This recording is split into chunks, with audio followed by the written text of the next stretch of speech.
night. I'm gonna be honest. But it's good. It's good. But it's You got to good. do that It's good. sometimes. Just stay You up gotta late. do that sometimes. Just stay up late. I'm a night owl for sure. I'm a night It's owl for something I sure. have to. I It's fight something that I have to. because I fight that because you know you know there's a there's a reason to wake up early, but there's a reason to wake up early, you but you want to stay you up late. you want to stay up late. Yeah, GM everybody. Yeah, GM Yeah. everybody. Let me start by Let me sharing. start by Oh yeah, my Calm, you're up sharing. super late with Oh yeah, smoke my screens, Calm, eh? you're up super late with smoke Finishing screens, his eh? Infinity Keys Finishing puzzle his thanks to Infinity Keys Transistor. Okay, puzzle, well, thanks to you are Transistor. now the Okay, well, guides for the rest of you are now us the guides because for the we're rest all of us because Leonardo we're all DaGacci has thrown us for a loop Leonardo here. DaGacci has thrown us for a loop here.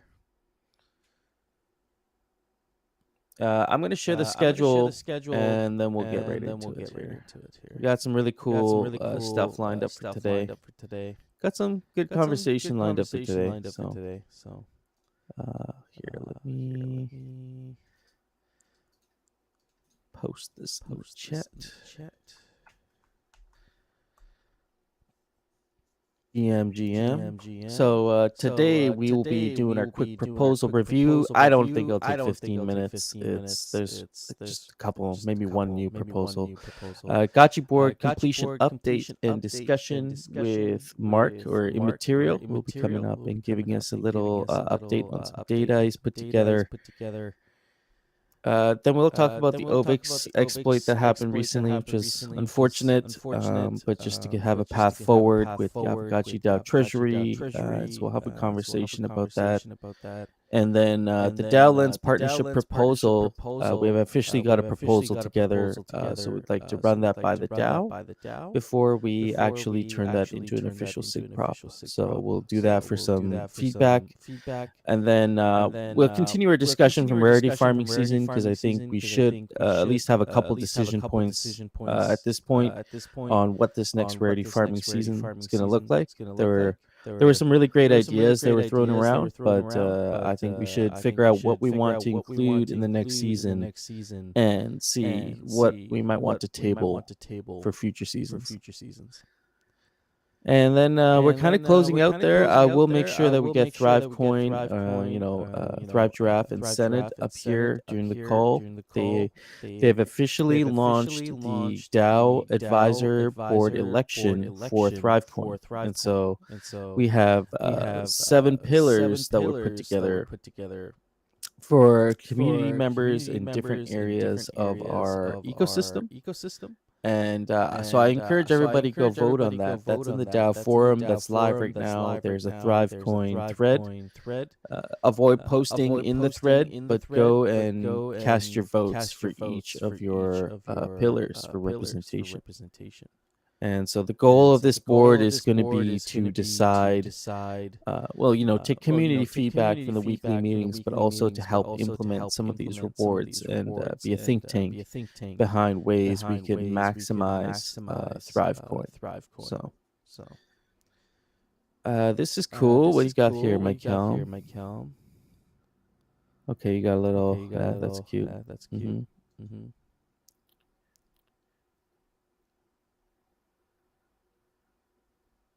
I'm having deja. I think we did. No phase, man. All the days are they're kind of blending into one. So let's get right into it here. We will just quickly go through the proposals. I will not touch on the Aavegotchi proposal, only because we will discuss Aavegotchi here in the call later, and I'll bring that up as part of that. So we do have one proposal here, Thrive Coin, Agap 83, thank Aavegotchi. You have 2 more days on this one, and I think the sentiment around this was overall really good. However, the vote currently, when I checked last night, was sitting at 53% yes and 46% no, and had not met quorum yet. So despite that, the Gotchi vote sentiment was looking positive. So we're expecting this one to pass. I'm excited to see Thrive Coin get implemented. I think it's gonna open up opportunities for so many great contributors within our community that have never actually got the opportunity to get recognized. So Had a good call with the Senate the other night, and so we'll keep an eye on that one. If you haven't voted, get your votes in. Just following up on Aavegotchi sale for Ghost Ship. That one it did not pass, but in the recent weeks here, we have Thrax and T-Bird have worked together to pursue a community fundraising initiative via fake gotchis. So keep an eye out for the fake gotchis. T-Bird, I don't know when is this fake gotchi coming out.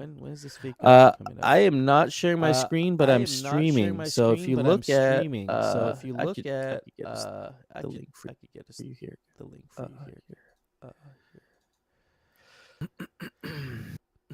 I'm streaming. Aavegotchi DAO YouTube. Here you go. Anybody who wants to follow along, thanks, McCallum. And so, going back to T-Bird's thing, there's a fake that will be coming out. Please have a look at those fake gotchis. We're trying to raise money for the Ghost Ship.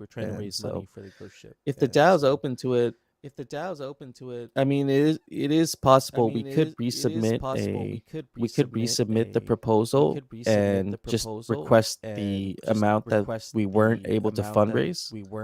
But I'm really curious to see how much of these funds we can actually, if not all of it, that would be amazing. Let's see how this NFT sale shakes out, and then if there's a little bit of a shortfall, maybe we can discuss if the DAO would be open to covering that. So that is the Ghost Ship there. I'm really stoked to see what happens with the Ghost Ship. Strategachi did not pass, unfortunately. I talked to Lagan about it. He's taken some feedback from the community. He's looked at some of the forum discussion happening around it, and I believe he's working on another presentation or another proposal. So we'll keep an eye out for that. So that pretty much wraps up the proposals. I'm just going to take a quick look at snapshot here, make sure we didn't miss any last minute proposals. Yeah, so we just have the two there. I guess the one that did pass last week was Agap 82, the channel Alchemica through -2 kinship burn. Coder Dan, what's the timeline look like for implementation on that from your guys' side? Hey, we have a dev currently working on it. He's kind of going between that task and the XP airdrop that we're currently working on. So I think it's generally done, but it turns out because it affects the lending side as well, there's quite a bit of work to do on our side. Okay. Because initially the proposal when it first came out didn't really talk about affecting the lending side. It was just basically remove the kinship by 2, and then the proposal, I think in the core prop, I think it was, added on the stipulation that the current lendings don't need to be affected. They don't want to affect those, and they even talked about like making an allowance or something. So honestly, that added quite a bit of dev work on our side. So we're still working through some issues that we encounter with lending and the subgraph. Okay. So just be mindful as a DAO, when we make these proposals, it does end up consuming, unless the proposers actually do the work, it ends up adding a lot of bandwidth to the Pixelcraft side. Okay. Like every time we add a new stipulation or feature, it just kind of adds more and more to the work. Yeah, like you said though. Yeah, this isn't really even a feature, right? It's a protocol change, so we should be mindful of how much time we're taking up there for sure. So yeah, I can't give a specific time on when it's going to be done because the lending contract has given us some issues because of the way this new parameter is being emitted is causing some issues, but we're working through it.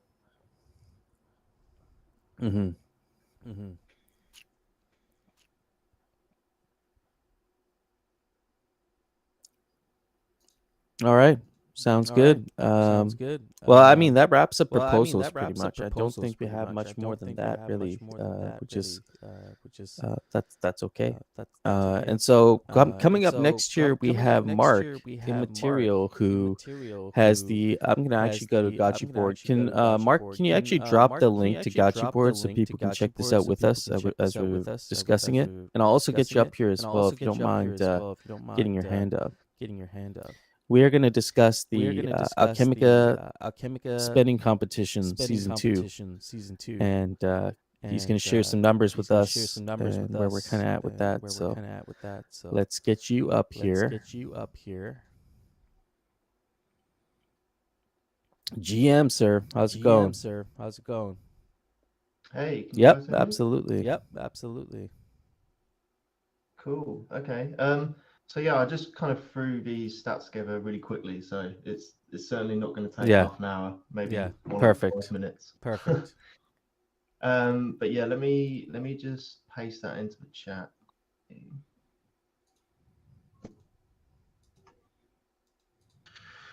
Cool. Okay, so for those that are just listening, I'm not going to read all of these out. I'll just kind of go through what I think are like the main headlines. So the biggest one, I think, in dollar terms, we've so far spent around $78,000 of Alchemica so far.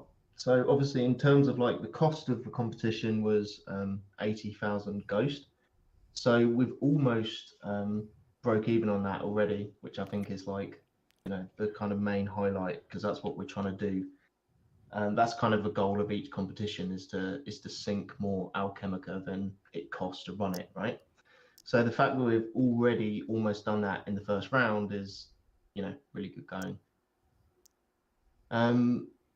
The other stats I was looking at was kind of the percentage of supply that has been burnt so far. So far we're looking at around 11% of all the FUD tokens have been spent. 23% of the FOMO, 7% of the alpha, and just over 10% of the KEP. So again, it being round 1 shows that, that's really, if we carried on going like that for all 4 rounds, we'd have almost spent all of the circulating supply of FOMO. I do think it's going to slow down. It did slow down last competition towards the last rounds, but who knows what's going to happen. So that's actually a pretty interesting fact there. That's not to be overlooked. What you said just now with the total circulating supply potentially, being surpassed. It shows that there's a lot of activity around this competition.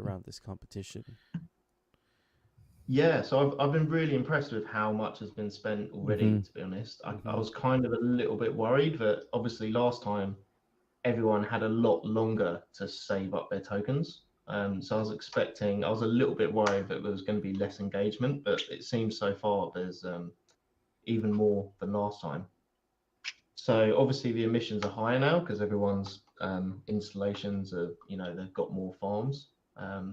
But so far it's been going, really, really well. I don't actually have the stats from the last competition, but that'll be interesting to kind of compare to what it was at this stage. Yeah, absolutely. One of the questions I had, maybe we can, save this for another time, but I was curious to know what the alpha spend was like this time round compared to last time, knowing that the liquidators are going to be like a big contributor to that this time round, I guess.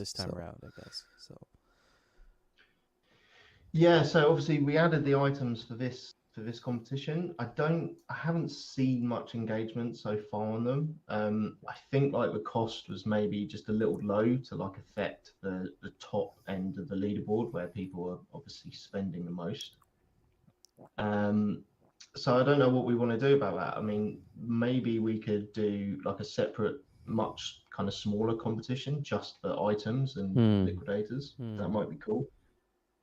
Because obviously there's no emissions from that, right? It's purely a sink. So maybe we could look at doing another small one, like all the kind of like tech is in the website to monitor that now. So we could easily create another leaderboard just for items if that's what people wanted. Coder Dan's asking if we should bump the cost up more, if that's a thing. Yeah, so if we want it to be to have more of an effect on this competition, then yeah, I think they need to cost more basically. Like I haven't played around with them too much, but I did a quick calculation yesterday of I think if we released a new one which costs like 1,000 FOMO, for example, then next week where the FOMO multiplier is on, each one will be worth around 6,400 points. So you could, I don't know how long it would take to actually grind like 100 of them, but you are talking then like, if you do grind 100 of them, that's 640,000 points, which could actually make a lot of difference up the top where the prizes are biggest. So it's just how much we want to kind of like affect the competition at this stage, basically. Yeah. Is the there's weekly multipliers. Do you know which week is the alpha multiplier? I mean, that's where we might see some sort of a shakeup, maybe, if people are just hanging on, strategy wise. Week 3. Yeah. So the alpha is week 3. So I mean, it's still possible that we may see like that strategy be implemented for liquidators to optimize, given that it's a high amount of alpha being spent there. But like that's something I'm interested to see. If in week 3 we actually see an alpha increase, alpha demand increase, just because of that. Well, I'm not sure. I don't think they cost that much. They're like 400 alpha or something like that. It's like a crazy amount. I thought they were 400 FUD. Do you know Can someone clarify that? Yeah, I don't have the recipe on yet. Okay. I have to jump into the verse right now. Yeah, I can jump in quickly and have a look. I'm pretty sure they were FUD heavy. It were 400 No. FUD, which means like this week should have been the biggest week if that was the case. I might be wrong. Well, if it is 400 FUD, you were correct. But yeah, overall, this competition, I was initially like not sure how it's going to shake out season 1, and season 2 has gotten better. Now we have ways to engage, even if we're not investing in harvesters. I like where this is going. Do you have any ideas you're already thinking about for the next iteration? Things that you're like, wow, we should really add this in. Yeah, so I was waiting for this was originally supposed to be this season. I was waiting for Yannick's guild tech to be done and to have like a guild competition. So once everyone registers in their guilds, the spending is based on the guild rather than the individual, which I think could be fun, and especially like a nice way to introduce guilds and get people involved. Yeah, we need some more guild to guild competition. I think that's where it's at for sure. That's something to look forward to. Coder Dan also says here, by the way, new tiles will definitely be coming next Friday. So get your Alchemica ready. Yeah, so they, especially if they're alpha and keck heavy, that could make a big difference for weeks 3 and 4. Oh yeah, plural. Linky points out tiles, so there might be different kinds. We'll see. Absolutely. Okay, well, I appreciate you coming up here and sharing, giving us an update here on where the competition's at. We're going to keep an eye on it. Friends, if you are thinking of being a part of this competition, I recommend you check out Mark's Gotchi board UI that he worked on, and I think it's really well laid out. Makes it really easy for you to follow along with this competition, and you can keep track of your own address there as well and see where you rank amongst everybody else. So yeah, let's keep an eye on that. Appreciate you sharing that data. Is there anything else you'd like to share with us today? No, thanks for having me. All right, absolutely. Okay, cool. Well, with that being said, let's move on. Next up, Next up here, we will be talking about the Aavegotchi exploit and the situation right now with the Aavegotchi DAO Treasury. Coder Dan, you had mentioned Ross is going to be on this call. Would Ross like to come up on stage? I can get him up here. And we will get into it. GM, can everyone hear me okay? Yeah, you're coming through. Wonderful.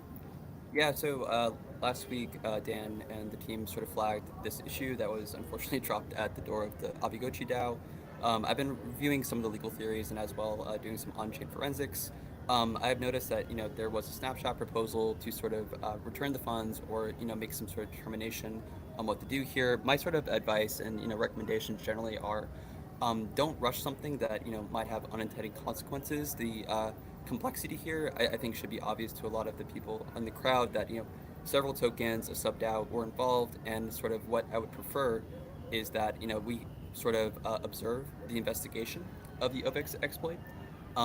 We sort of come to sort of an empathetic understanding with that community, and we take it from there. I don't want to see the directors, multi-sig, or sort of operators that are sort of a proxy for the DAO make any decision that's not authorized in this case. In the traditional legal world, fund recovery processes are typically lengthy.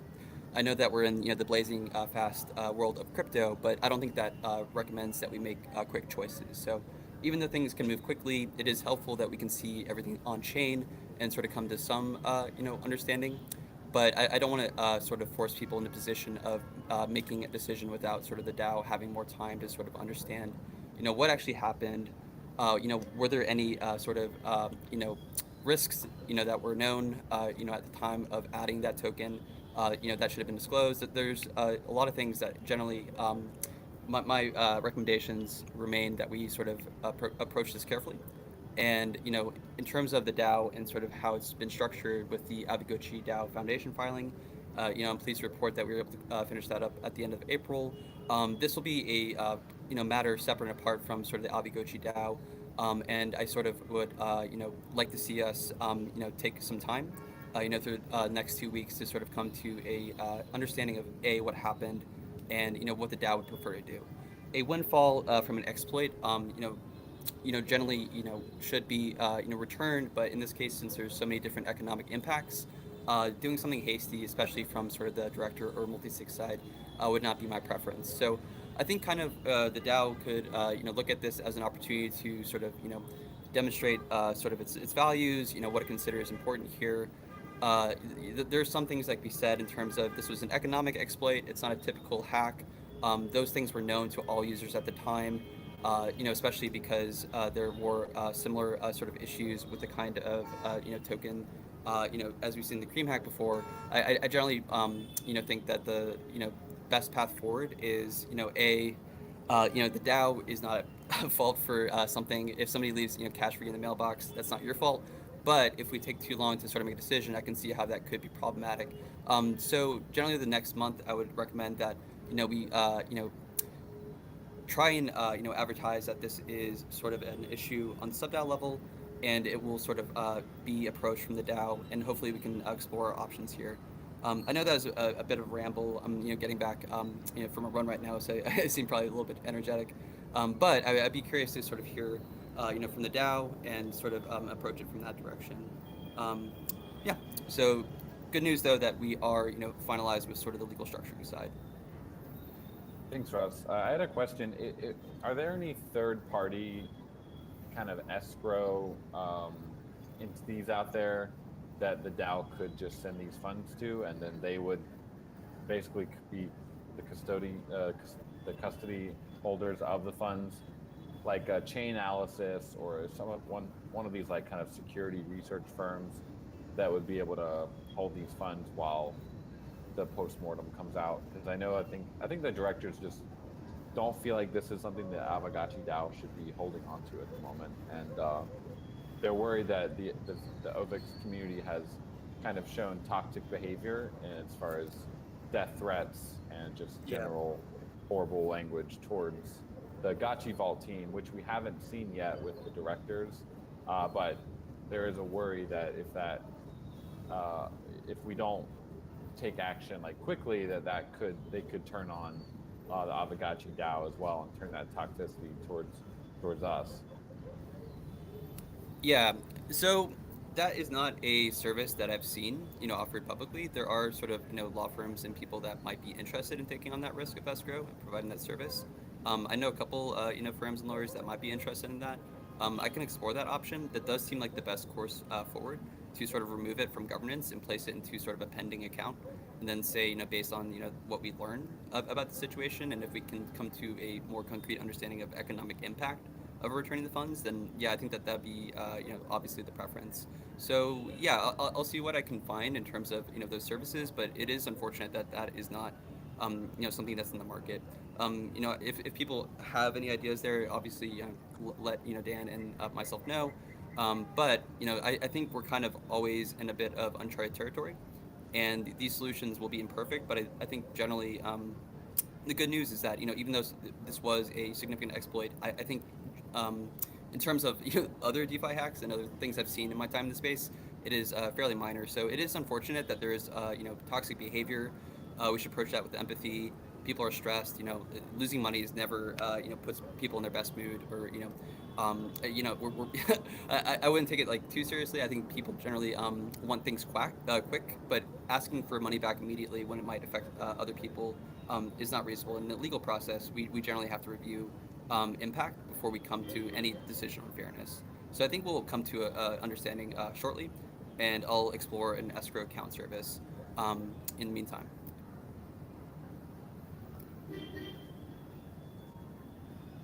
Awesome. Yeah, no, appreciate you sharing that background with us, and kind of providing some guidance there. There has been, it's the hot potato, right? We don't want to hold it. And so on one side, it's like we don't want to have anything to do with this, but it's too late. I mean, it's blockchain. So you can see the funds were sent to the treasury. They're sitting there.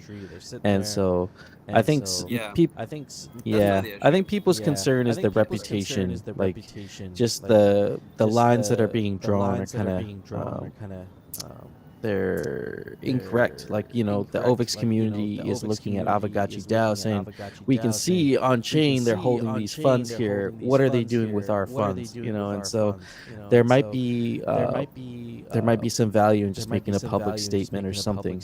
But that's one side of the issue. And I guess the other side of the issue is kind of just examining our relationship with what you say, these sub DAOs. Like, I don't know if Gotchi Vault is a sub DAO. We've never really had an official relationship with Gotchi Vault. They're community members, and so Aavegotchi DAO has always been a completely separate entity from anything like Gotchi Vault. But this is now, it muddies the waters now, because we have to look at our relationship with these sorts of entities, because in this specific situation, the actions of another entity put Aavegotchi DAO in a tough spot, which has been frustrating for other people also. And so I don't know what kind of protections we can put in place for the future to say, Aavegotchi DAO is not liable for any addresses that are not whitelisted, or like how is Aavegotchi DAO going to move forward with making sure that we can be if we are having relationships with other communities, to hold other communities equally accountable, I guess. I mean, Aavegotchi DAO didn't have anything to do with this, which is frustrating, I think, for a lot of people. Exactly. Yeah. No, I appreciate that. I think the escrow is a suitable suggestion. Put the hot potato back in the oven. But yeah, I think clarifying maybe some operating procedures for like receiving exploit funds would be helpful, and kind of a leadership service to the space generally. I don't think anyone's really answered the question of like, if you receive like a hacker sends money to your account, what is sort of the fair way to address that issue, or how do you even conceive of it as stolen or exploited? These are questions that, like, there's a camp that says code is law. If you use a DeFi protocol and there's sort of a ratio attack, then that's sort of an assumed part of the smart contract, and these funds technically aren't stolen, and there technically wasn't an exploit, so there's no legal remedy or legal right to claim. There's another camp, though, and I think generally this is what you're alluding to in terms of reputation. There's a concept of, unjust enrichment, windfalls. If something doesn't seem fair, the law does try to find a way. The good news, though, and like I said earlier, is that like even though this was, on chain, directed towards the DAO, it was sent to the multisig. The multisig is structured to represent the DAO and is wrapped in terms of the foundation. So I don't see these as if there's any saber rattling in terms of like trying to get Aavegotchi DAO members stressed out about this issue. I would say that it would be a very steep process for them to try to give liability to DAO, especially after we've done this legal structuring, and especially because I think there's a lot of evidence of some interesting behavior on chain, as I'm exploring it. So I think generally this isn't a clean matter, and the cleanest thing we can do is at least get it out of the foundation multisig. So that'd be the best next step. And I would recommend sort of going forward that the Aavegotchi DAO could say, because we don't want to put the directors in the hot seat of, they might get, DMs and, people calling them out. I think it'd be very helpful to say, like, in these sort of situations, this is what we prefer the directors to do. In sort of the silence and the vacuum of that, procedure, people obviously get stressed and they feel responsible. If we can automate things, that'd be better. But at the very least, we could say, in the future, if there's an airdrop that we don't want, we don't want to be associated with, scam coins, or if there's an exploit sort of windfall, we would prefer the directors, to send it charity, or we'd prefer them to send it to this escrow, which is sort of a account that just like tries to process these things and tries to remove it out of the DAO governance process. So this is all good. I don't think you can forecast all these things. So now that we know that this will be an issue and probably an issue going forward, DAOs theoretically can live forever on the blockchain. I don't think this will be the last time this happens, like at all. So like, I think there'll be a lot of hot potatoes thrown at like big DAOs just to get attention, and to also just generally say it's out of my hands, and the DAO will decide. And generally that's part of the circus. So let's try to remove the potential for these stressors by coming to maybe some understandings as a community on what is the right thing to do in these situations, regardless of the law. Because you're trying to profess your values, reputation matters. That's good for the community and for the DAO. I think that'd be nice to come to some normative or kind of more specific understandings on what to do in these situations. And I think whatever we come up with will be very helpful to the space, and that's why it can be exciting even though it's stressful. So that's at least my thoughts there.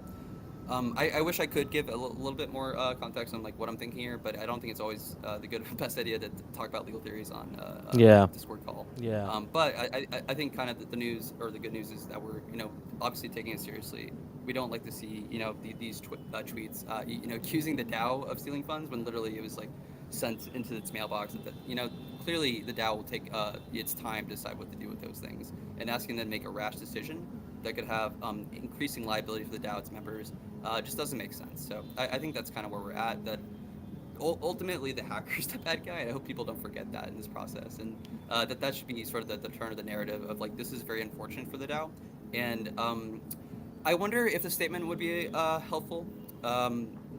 This isn't obviously something that we have to decide so soon, but maybe it would help with some of the anger and FUD. In silence, people can assume the worst.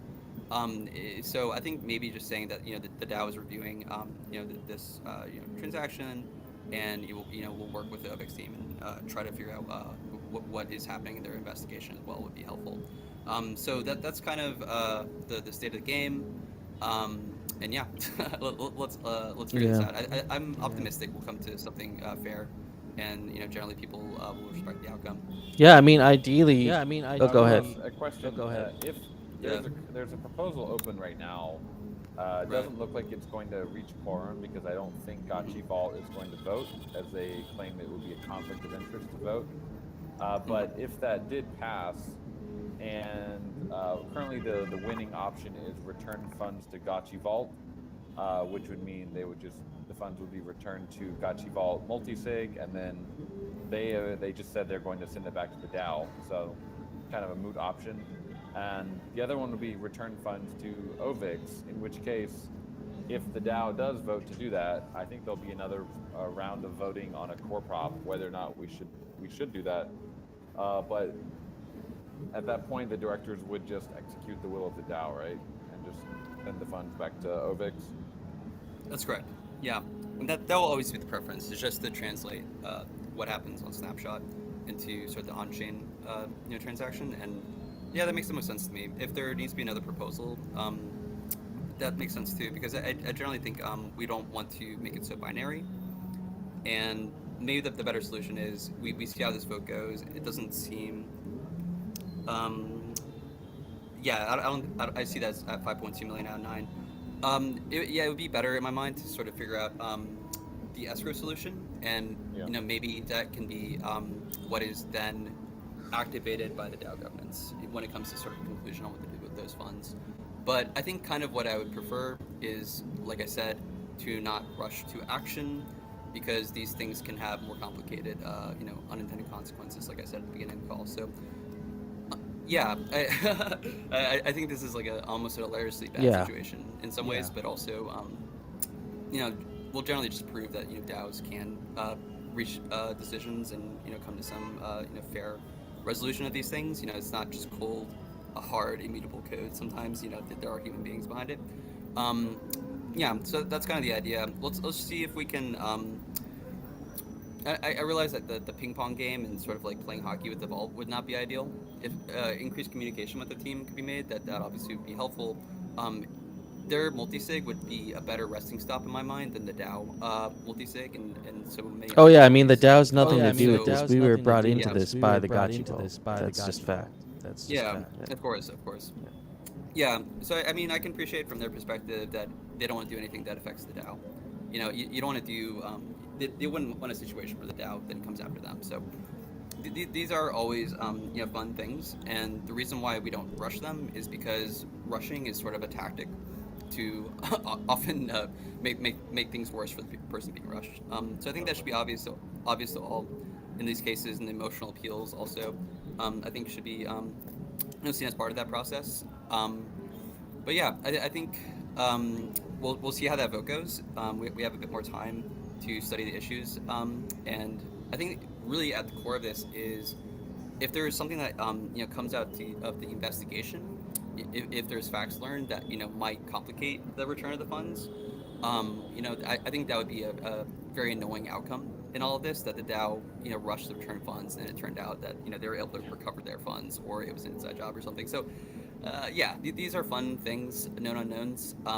So yeah, let's see the process work, and that'll be hopefully a beautiful thing to watch. I think there's a post-mortem that's supposed to be coming out by, unfortunately it's Certic. I wish they'd picked someone better, but we'll wait for that. Wow. I think,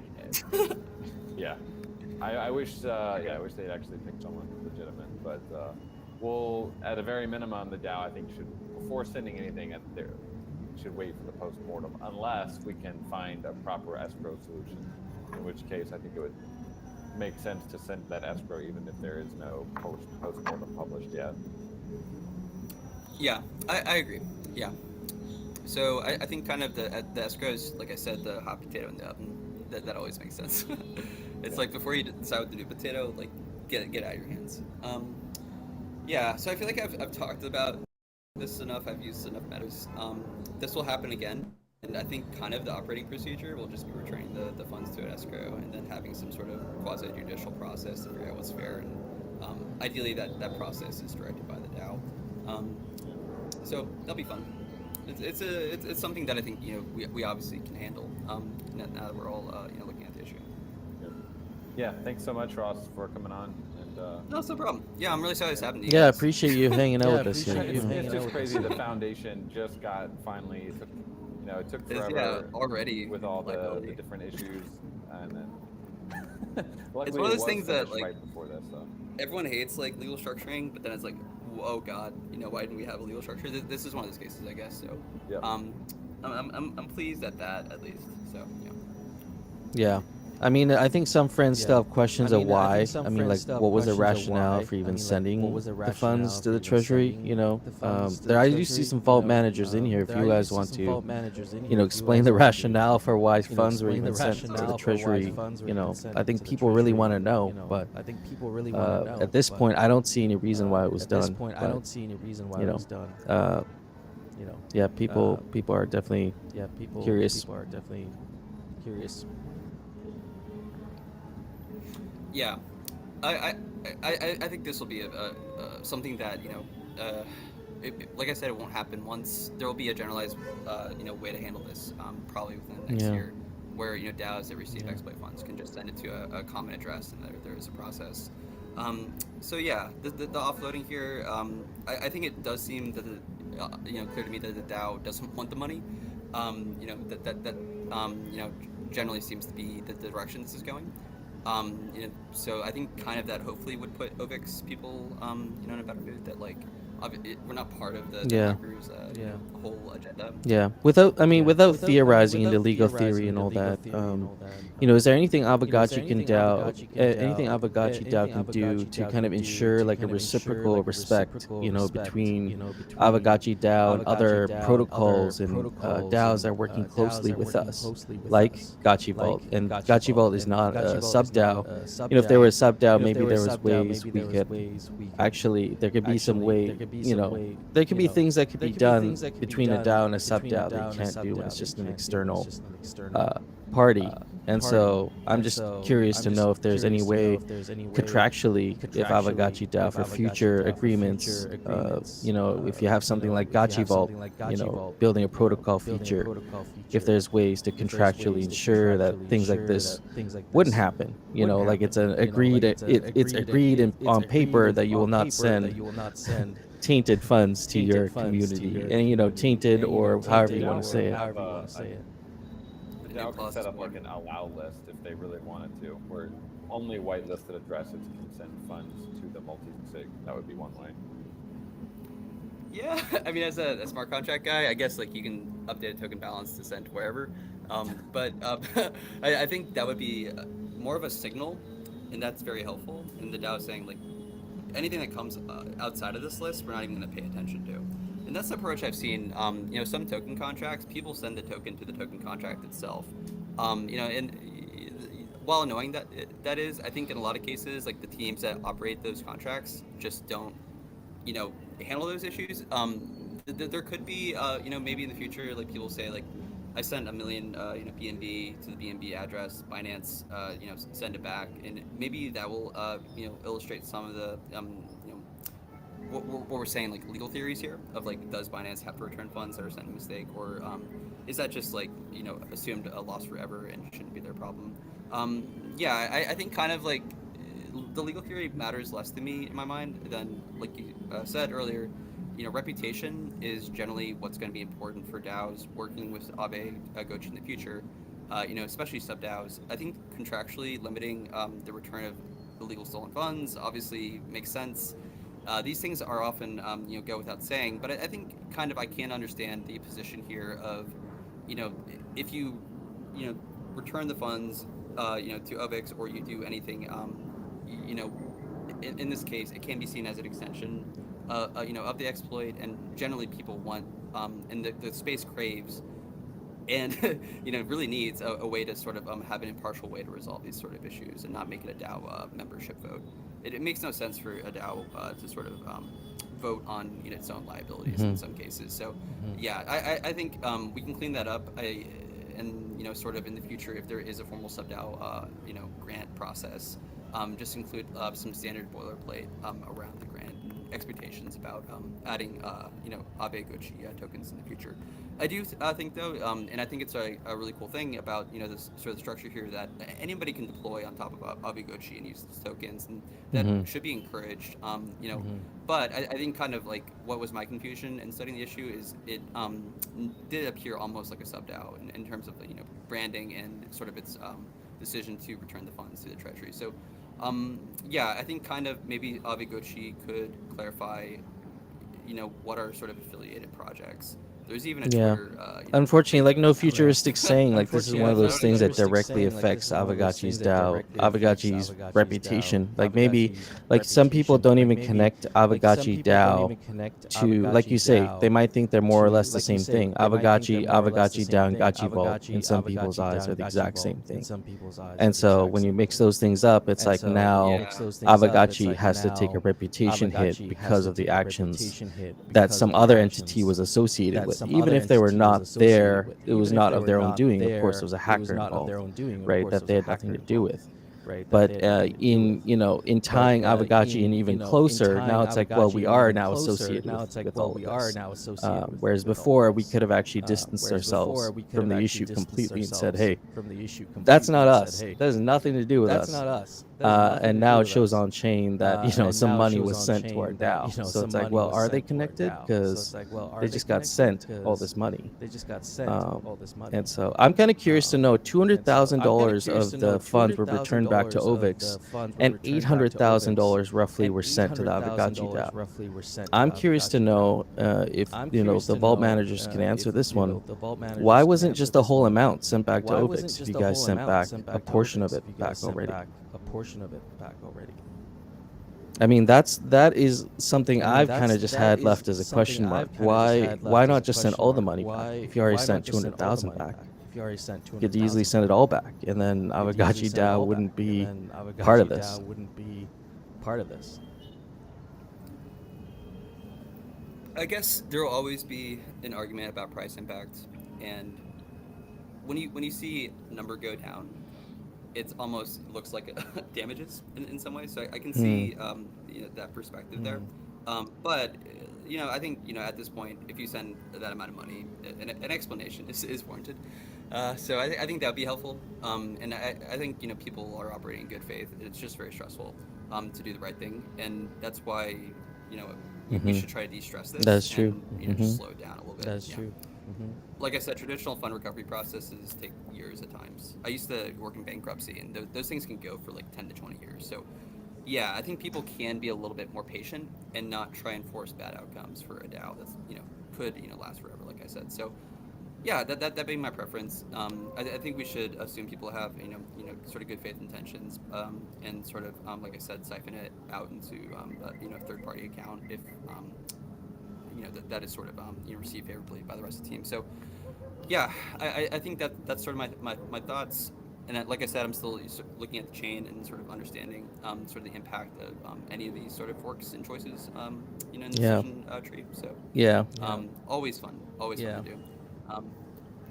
Yeah, I'm just looking at the comments here. Thanks so much for your input on this, Frost. It's really been helpful to the directors. My pleasure. To the DAO as we navigate those.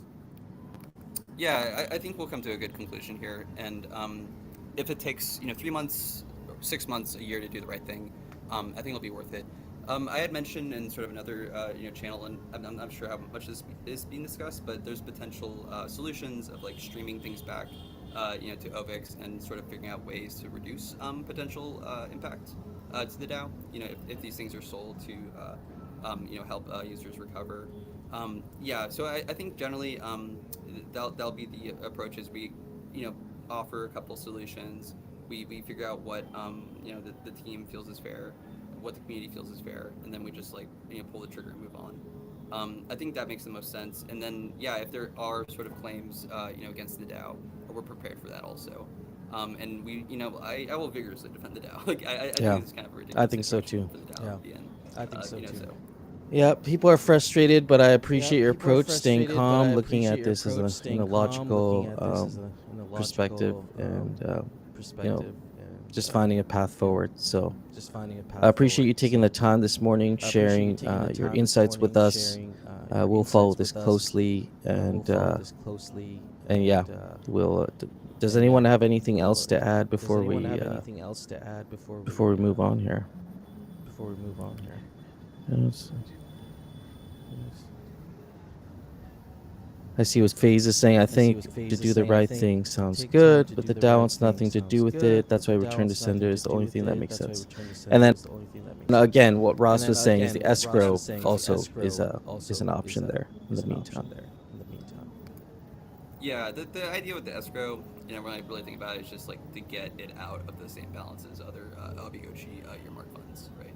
So that is sort of an immediate solution, regardless of what we decide the outcome in fairness should be. We just don't want it to be mingled with sort of the operational funds of the DAO. Yeah. This is one of the issues of smart contracts. Is like I said, anybody can send you a token. Yeah, agreed. Immaterial is saying, if Ross is saying we should take 6 months to a year to decide what action should be taken, I mean, do you think this thing could take that long to shake out before we make a actionable decision? Or do you think it might be quicker than that? Because he's considering maybe we should just take down the vote completely. Do I think it'll take 6 months?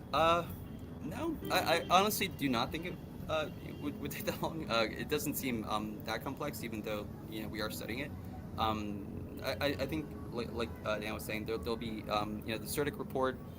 There'll be more ways to actually understand what happened here, rather than just what was included in snapshot proposals. And then that will be sort of the best way to figure out sort of the equities of the situation, and when to return the funds and where to return the funds.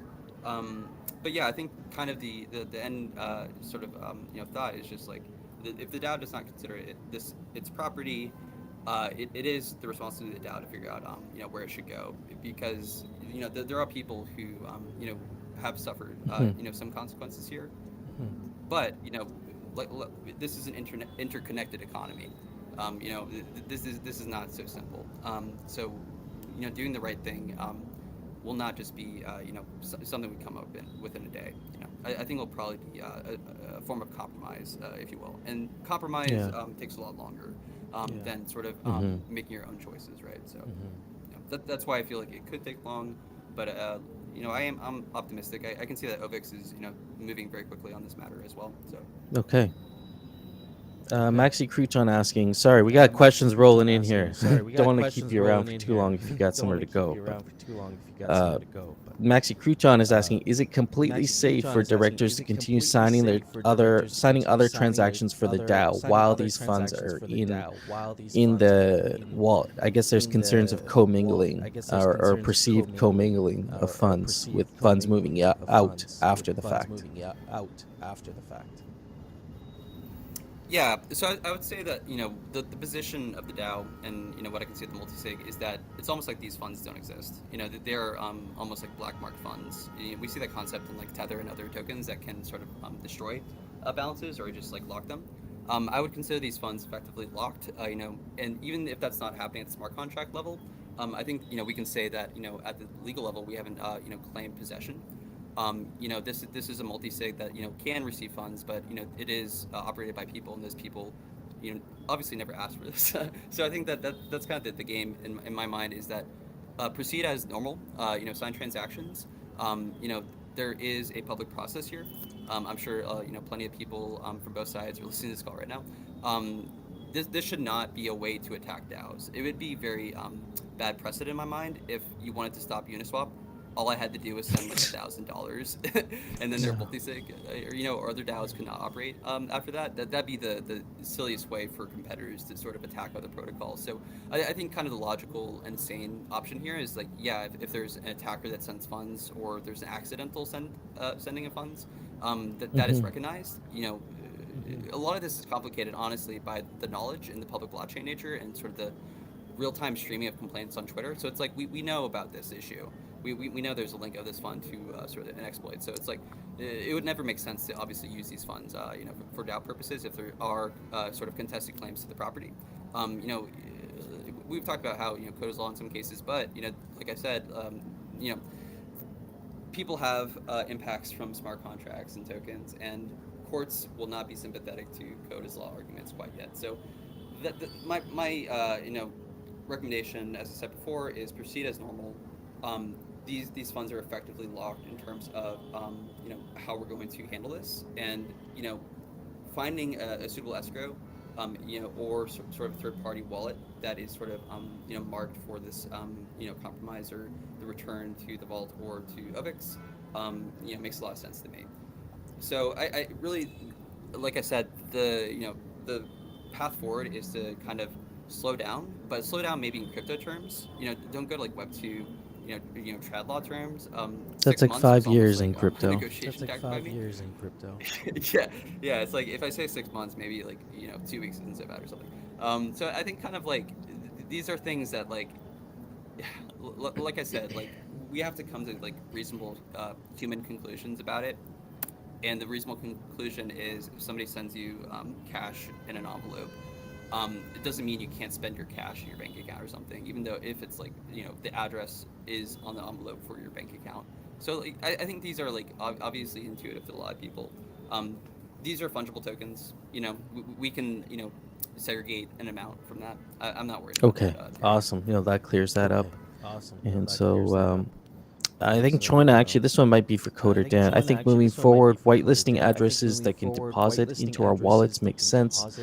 And so, is there a way we could have whitelisted addresses receive funds and then non-whitelisted funds go to a different address completely, different wallet?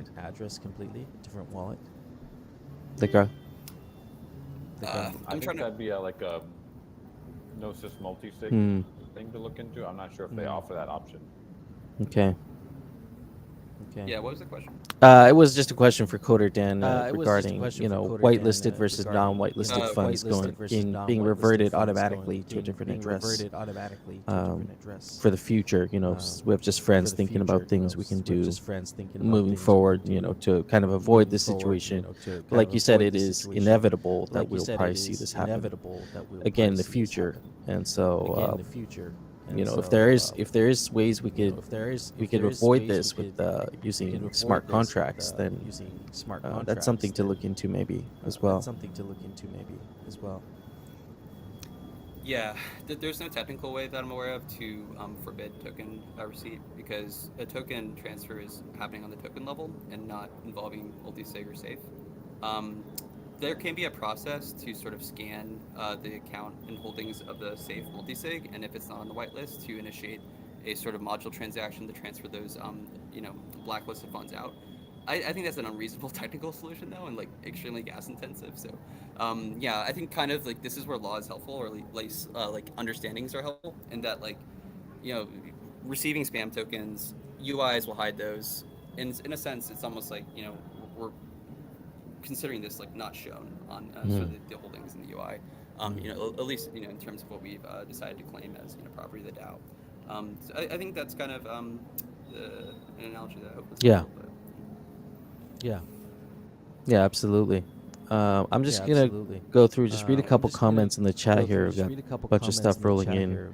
Aavegotchi saying there's a chance it's a good idea to slow down. She agrees with you because there's a possibility in the case that if this was an inside job with Aavegotchi, the last thing we want to do is send more funds to Aavegotchi, right? I mean, that would just make things a lot worse as well in that situation. And so it could get worse if we just take what we perceive as the easy route and just send the money back. It could potentially not go the way we intend also. And so that's why I can appreciate us taking the time in getting to a proper solution for that. Yeah, and I think kind of like what comment I make is like if I sent somebody $800,000, I wouldn't expect them to come to an immediate fair conclusion about that. It'd be very confusing for them. Yeah. So, and especially if I sent that money to a group of like thousands, hundreds of thousands of people, like it is very complicated. You basically like throwing a grenade into a room. So like I think people have to respect that the DAO is going to figure this out, and that like there'll be a lot of sort of like arguments about this. But that's literally the point of the DAO, to have arguments and figure out what it wants to do. So I'm not worried as the DAO can sort of operate, as a sort of a community. Then, what is decided here, I think will ultimately have to be received by the other communities, respected. Think about this, like I said, in terms of what precedent does Aavegotchi DAO want to set for other DAOs in the ecosystem, and sort of its self. I think generally there will just be an offboarding process for illicit or disputed funds for all DAOs, and in this case we're just like exploring that process. That process is not defined. There's very few helpful analogs. So as we sort of demonstrate that, I don't think it's fair for people to rush that process. because like regardless of what we decide is fair, we do have to study the transactions and make sure they're properly crafted for the multi-sig signers, and that there is a process, especially with this level of funds that are disputed. Yeah, for sure. Just reading the chat here, friends touching on, aside from the monetary management of the situation, there's a social there's a social aspect to address here as well. And people are upset in terms of the way we perceive these community members that have been around for a long time, and you trust that people have good, are going to act in good faith and have integrity and all that. And some people are feeling, they're questioning that right now. And so that's also going to create more stress and tension right now in the DAO. So it's not an easy time right now. Yeah, transfer of money can be the transfer of energy. We'll see how that energy works through the DAO. I think it can, be a very good thing. If we can just make sure that this doesn't slow things down. What I was most worried about was sort of the idea of Aavegotchi DAO completely sort of slowing down its governance process and ability to operate. Yeah. Because of these kinds of issues. Yeah. I think we've come to a reasonable understanding of how we can continue to operate and then just handle this as a sort of side matter. I really don't want to see this occupy more attention on these kinds of calls.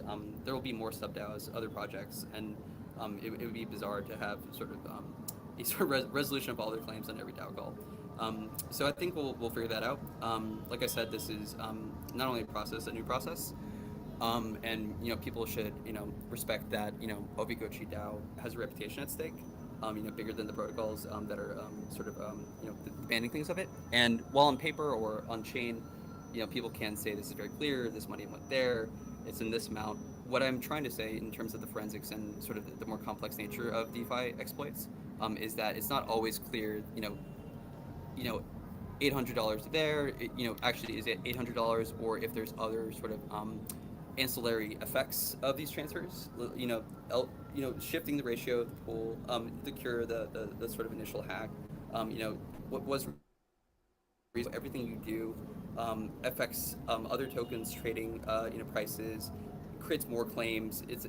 Like I said, if we do something here hastily and then it creates a new class of claimants that are mad about that because their token price went down, then it is sort of frustrating to me.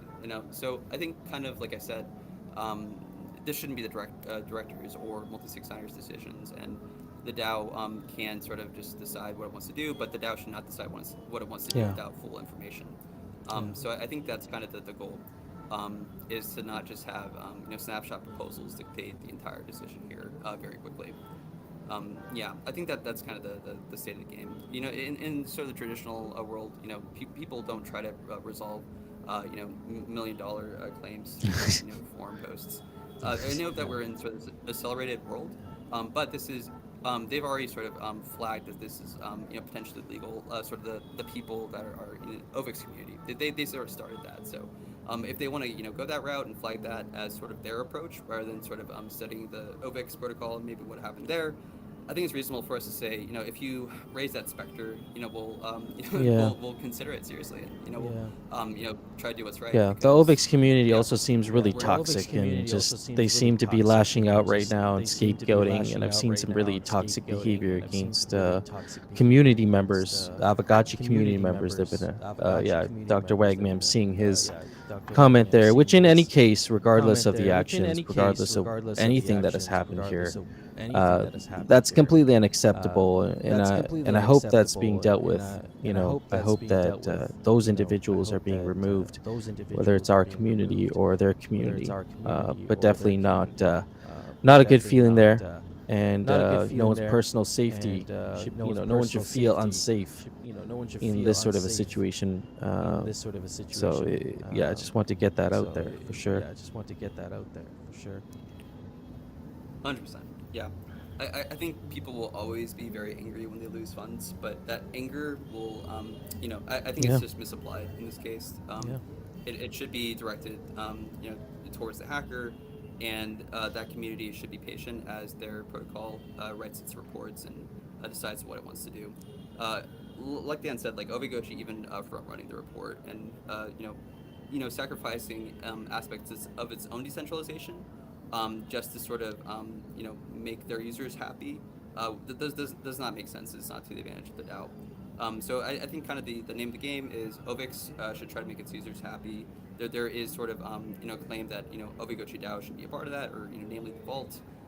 Maybe that's true, but like it doesn't make sense to take anything at face value in the world of cryptocurrency. Yeah. I think everyone here knows that, right? So yeah, I think kind of like you said, early call, reputation matters. If we can just demonstrate that we are studying the issue, and it's not just like the DAO is just like claiming it and taking anything.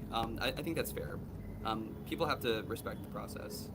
If you send it to a DAO, the DAO is gonna decide what to do with it. So I think that was kind of maybe the intended consequence, maybe of the vault's decision here is like they were under pressure to act quickly, and if you're in a small sort of setup, organizationally, you might want to involve a larger body to make a better decision.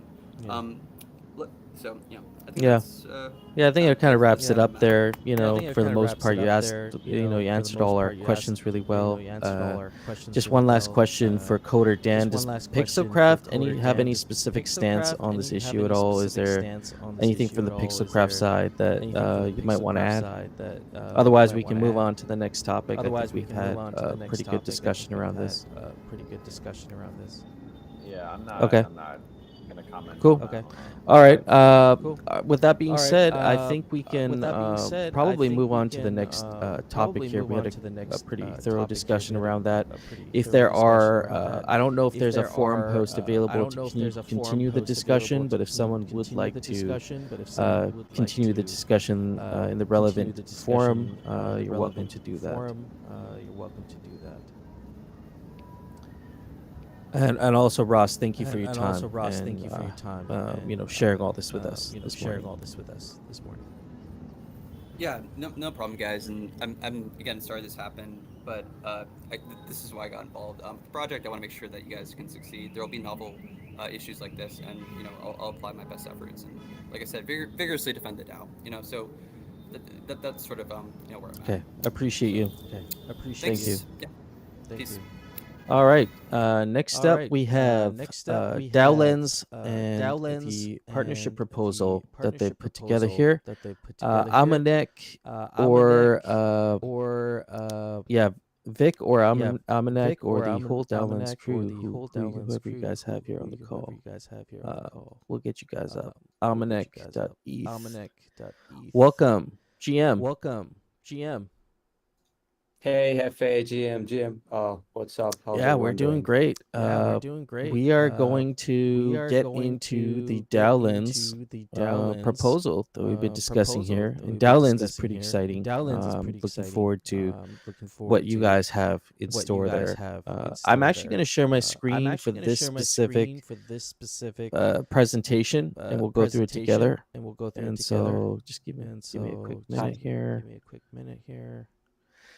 FA, we also have Apoor Oh, here. yeah. He's also like Let's raising get his him hand, up. to get Let's get stage. him up. And quick introduction. Apoor is one of the co-founder, and he leads everything like from the technical end here at DAO Lens. So if anyone has any questions on that front, Apoor will be able Yeah, to help us out. perfect. We have some Hi, Apoor. technically Perfect. inclined We have some friends in the technically audience, and inclined so friends in the I wouldn't be audience, and surprised so, if we I got wouldn't some be surprised if we technically got some technical questions technical today. Sure. questions today.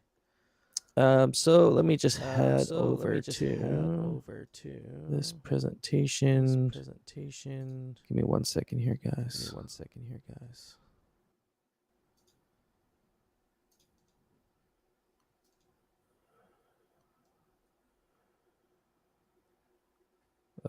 Okay, you should be able to see my screen Should be now. able to see my screen now. Yep, it's up. Perfect. Perfect. Okay. Okay. So this is So this streamlining is, decision making streamlining with decision-making Aavegotchi DAO. with Aavegotchi And DAO. that is the goal with DAO Lens. DAO Lens is way more than that. But I think what you guys are doing at DAO Lens is going to help us achieve this. And so, Amanek, do you want to lead on this, or I can go through this proposal here, and we can kind of discuss it throughout, and then take questions at the end? Yeah. Okay, Sounds cool. cool. Sounds cool. All right, yeah. So this proposal basically outlines a transition plan from what's being done currently with Aavegotchi DAO, and the way we discuss proposals, and the way we kind of make decisions in a general sense, and using a tool like DAO Lens, DAO Manager, that also uses AI to kind of the result, hopefully foster more growth through more participation, and hopefully end up with some really great ideas through more community involvement. And so that's what this DAO Manager aims to improve, and across various roles. Like we see ThriveCoin coming in here and making a big difference. They will be making a big difference in terms of rewarding community contributions. And so this ties in with that. I'm currently a DAO community coordinator, and so currently, the discussion and proposal formation process is still somewhat unstructured. We have these meetings every Sunday, which has added a whole lot more structure and cadence in forming proposals and moving them forward, but still quite unstructured, and of course handled under me as an individual.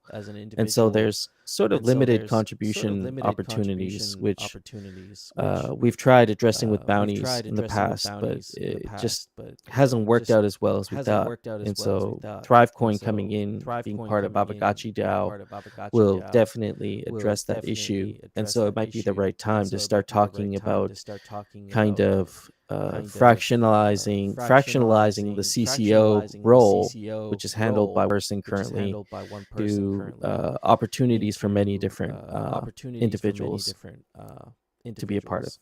And so the way the DAO Lens Manager will kind of help here, it will help facilitate structure in governance and decision making. So DAO Lens is a platform that takes care of all discourse, snapshot discussions, all documentation, and there's even modules for issuing and that sort of thing. And courses as well was another one. And so it is going to be like a central hub for all governance, discussion, and proposal development.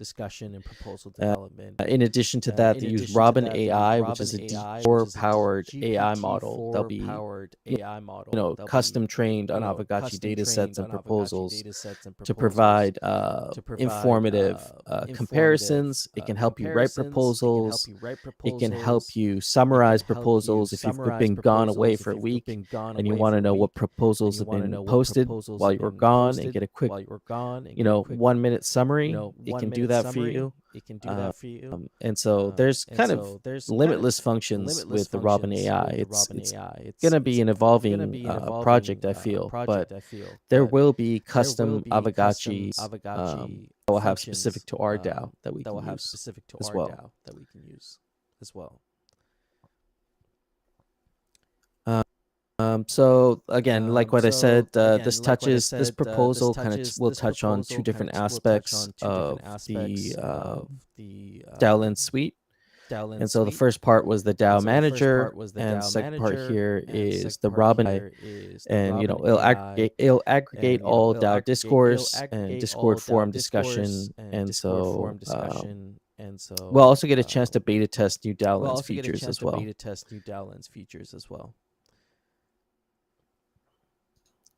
See my screen? Are you guys still able to see my screen? Yeah. Okay, cool. Yeah. Yep. Sorry, I just blanked out on my end. XP on chain is another discussion that we've had with the DAO Lens team. XP on chain will be possible using DAO Lens and using their and so the hope is when you vote on snapshot proposals, that P would be issued to the voter and maybe we can talk if people have questions on technical aspect of that. I'd kind of be curious to know, but that is another kind of beta feature that we are looking at. Data, all data from the Discord forums will be migrated into the DAO so that we will have, and this has been a common DAO is we have a DAO discourse forum, which is a different website from Discord, and we have a DAO Discord forum that lives directly in the Discord. It's a feature that came out about 6 months ago, and we've had some traction on it. Now, the problem is we have like 2 years worth of archived data in the discourse, and people actually still enjoy using discourse. So the solution to actually aggregate both for one central forum that people have access to on DAO Lens.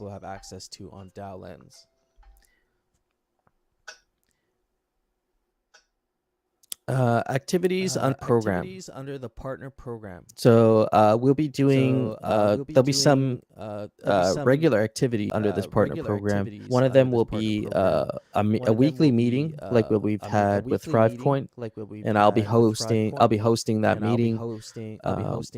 Well, actually there'll be 2 meetings a week. One will be with core contributors, and one will be a public facing for key feedback. And so we'll collaborate with Aavegotchi DAO. Or Aavegotchi DAO will collaborate with DAO Lens on this through these spaces. There's also joint marketing efforts and kind of making people aware that we're using some crazy AI-enabled technology to help with our governance. I think would be really good PR for Aavegotchi DAO. Custom deliverables, and so that goes back to the custom functions, and so Robin AI specific functions, and possibly creating guides during beta testing. And then finally, the DAO Lens Manager budget here. We are looking at a one-time fee of 2,000 USDC, which is it's been discounted about 80% under this partner program, and a monthly fee of 199 USDC for 3 months, which is kind of the given length of like the trial that we've set. But of course, if Aavegotchi DAO is happy at the end of that 3-month mark, we could just extend it for a longer period of time.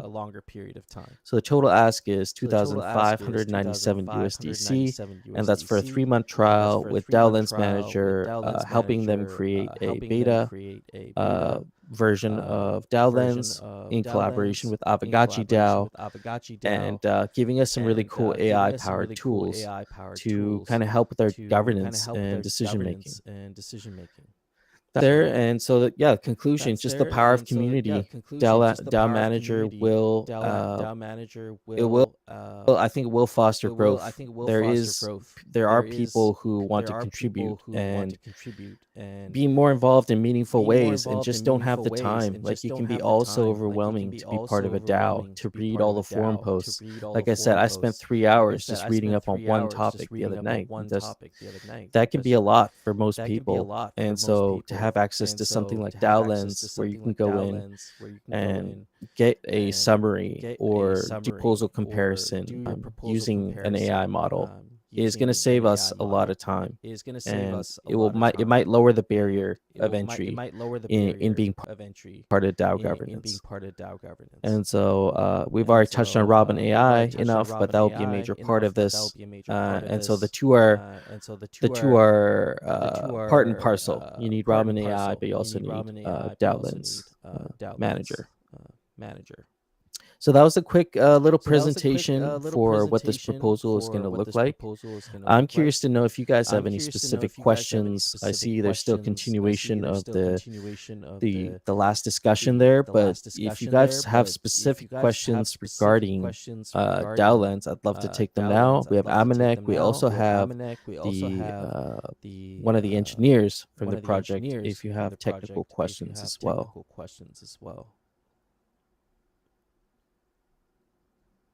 Awesome. Thanks for the introduction here, Hefe. Like, just seconding what Hefe just explained through the presentation. So the DAO Manager is already a very robust and like feature-studded platform. In fact, like if you'll go to the platform right now, you can just get started creating a community from scratch and like operating in terms of its governance, in terms of like having discussions, having snapshot proposals and voting, and in fact like creating events, courses, curating documents, and all those. A lot of bunch of things are happening. In fact, Robin AI is already active on the discussion forum of the DAO manager. But with Aavegotchi, we are taking it to a second level through the partner program. We are bringing in Robin AI for proposal management, which will be like one of the major feature that we'll be developing. And apart from that, like explained by Hefe through the presentation, like a bunch of things around on-chain XP award system, and also migrating data from Discord forums. So a lot of things we'll take care of those for sure. I think I saw one question which was from Flame. Apoorv, just confirming you have your mic on. Yep. Hey, everyone. Yeah, Can you all hear you're me? coming through. you're coming through. Yep. Awesome. So Flame has one question. He's asking, like, I'm interested how you're using GPT-4. You're using a proxy or your own GPT-4 that's actually Llama? Yeah, no, so we are actually using GPT-4, like OpenAI's GPT-4 under the hood. The thing is, like the most obvious limitation with GPT-4 is their input size limit, right? So you can't actually give it, I don't know, like all of the Aavegotchi DAO data at one go. So we have like other like systems which include smaller neural networks as well, which help us determine what's the most relevant bits of data that we need to send to GPT-4 to answer like a certain question or to give the most relevant information about a certain proposal or a summary or anything like that. So yeah, we are not using Llama or something like that. We are like the main model is OpenAI's GPT-4 under the hood. Okay. I'm just looking through here if we have other questions. Yeah, people are looking forward to DAO Lens exploration. Me as well. I've been playing with AI. You guys know me. Last couple of weeks, I've been playing with AI a lot. So I see the value that this could bring for sure. Anybody else have any questions for the DAO Lens team here? I think if the sentiment's overall really good, then I'll get together with them later, either this at the end of this weekend here, or early in the week, and we will get a SIG prop out based on this discussion and start a 3-month trial. I think it's also interesting that this will happen simultaneously with the Thrive Coin initiative, and so it's going to be really cool to see how the DAO kind of gets shaped and transformed with two really powerful tools.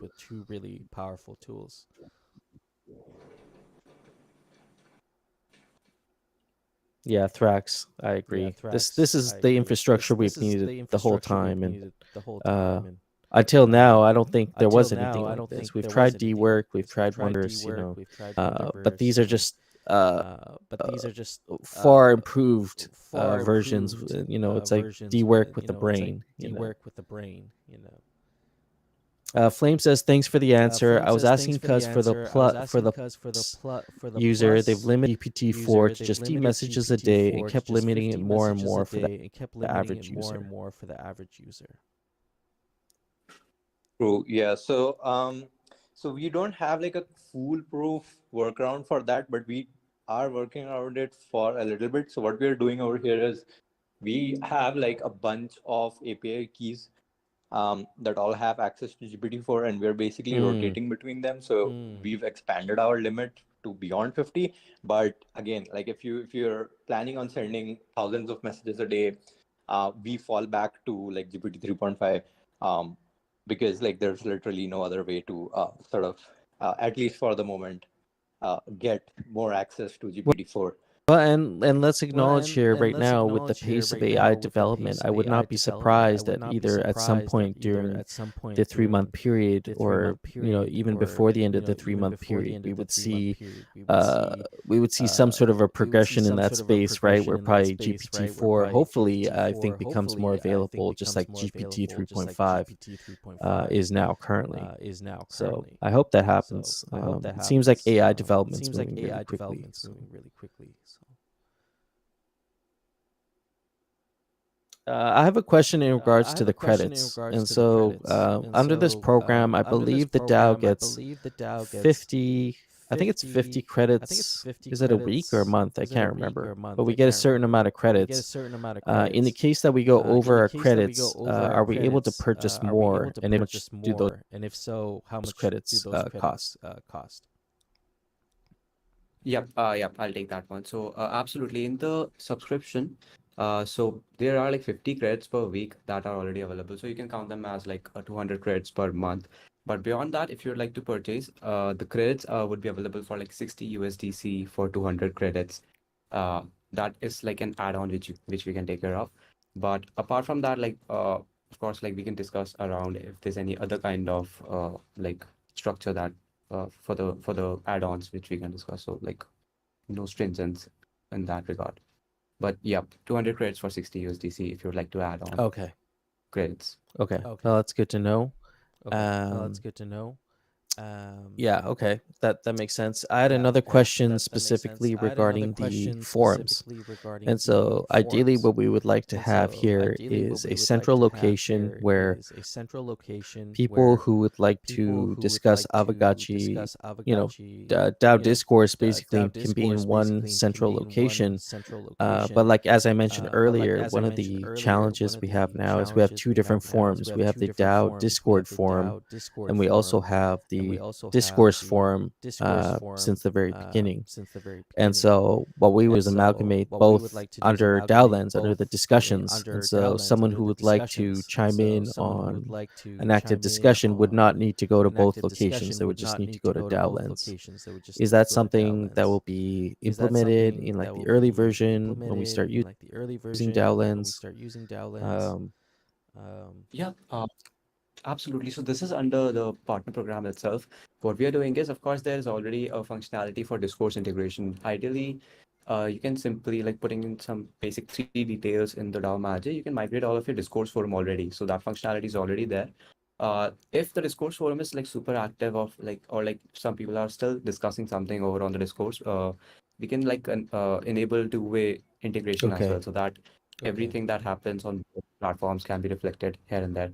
But the second thing that we are taking care of under this partner program itself will be migrating data from Discord forums. So yeah, Apoorv, would you like to share some light on that a little bit more? Yeah, I mean, so we're gonna actually like work with relevant people from your DAO, and we're gonna make sure to sort of like migrate all of the past data from Discord forums, and we're gonna have to basically, when it comes to the active discussions, I think we're gonna have to come up with like a sort of progressive, I don't know, like move onto DAO manager so that like none of the people lose context or anything like that.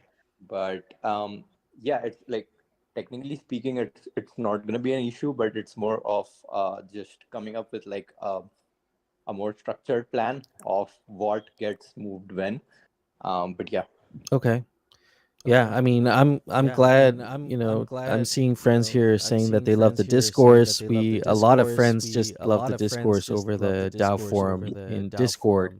So we might even see a reversion back to discourse. But the whole point here is you'll go to DAO Lens for your discussions from now on. I think that where I see this is, you won't need to go to discourse or the Discord DAO forum anymore. Or you can just go through your DAO Lens profile, click through to Aavegotchi DAO, and you should be able to see everything there, including documentation, courses, snapshots, everything. And so I hope that's really going to simplify things for us.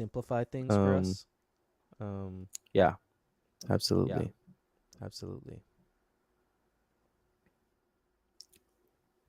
Absolutely. I'm loving how people are like super excited to have to like get started with the DAO manager as well. Folks would love any kind of other questions. If Well, I there's also wanted to anything. express to our folks here just your guys' openness to build alongside Aavegotchi DAO. You know, DAO Lens is you guys are continuously trying to improve, and I think this is also a opportunity for us to help, you know, provide giving feedback for things that work really well for us, and maybe we see those things implemented in DAO Lens as well. Absolutely, that is in fact true. In fact, a couple of points that I mentioned under this definition partner program is that we will be working alongside Aavegotchi DAO, like in a very close collaborative manner, like having calls, cadence calls like twice a week, along with the community as well, and like getting on calls with the beta testers from Aavegotchi DAO, so that the platform should be like, I cannot even define, like as much robust as it can be, so that we are able to like get more and more engagement from folks. Yeah, I see it mutually beneficial in that sense. If we can get our other friends and other DAOs also coming onto DAO Lens, I think that just opens things up even more. So, you know, I appreciate you guys taking us through the proposal here today. Do we have any other questions for the DAO Lens team here? Otherwise, I'll create a forum post, so work with them to get the SIG prop up early in the week. And I'm looking forward to getting involved in DAO with DAO Lens.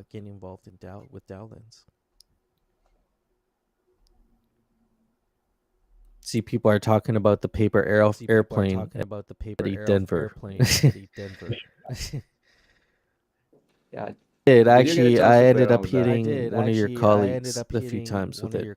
Unfortunately, I didn't get anywhere near the target. Unfortunately, but maybe there's always next year, right?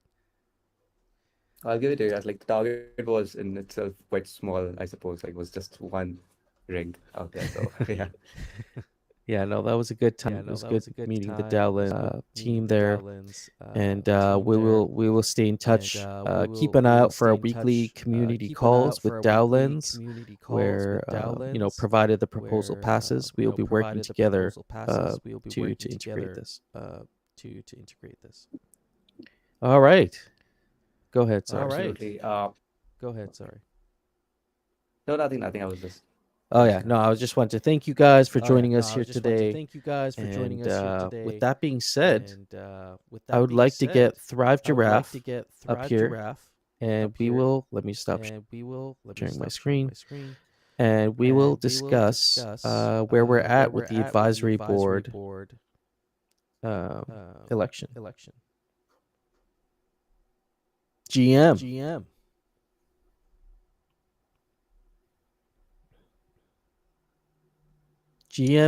Thrive Giraffe.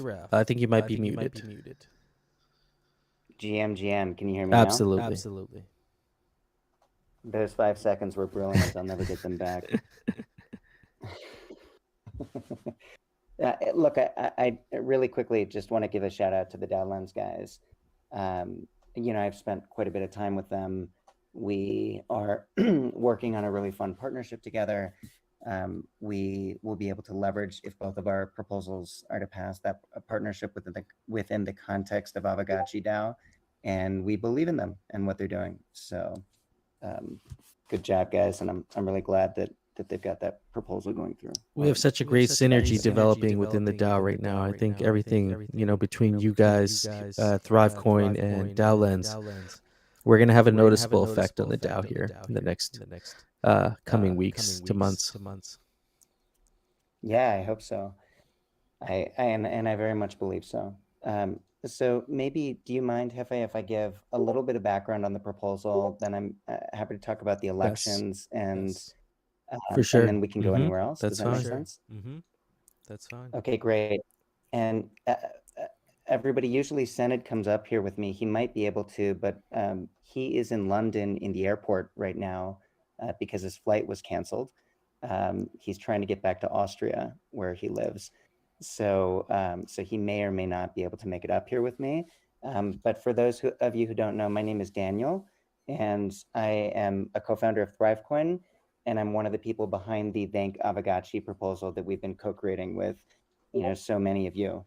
And for those of you who don't know or haven't read the snapshot proposal yet, it's very simple. we believe strongly that you deserve to be thanked for the contributions that you make to the DAO.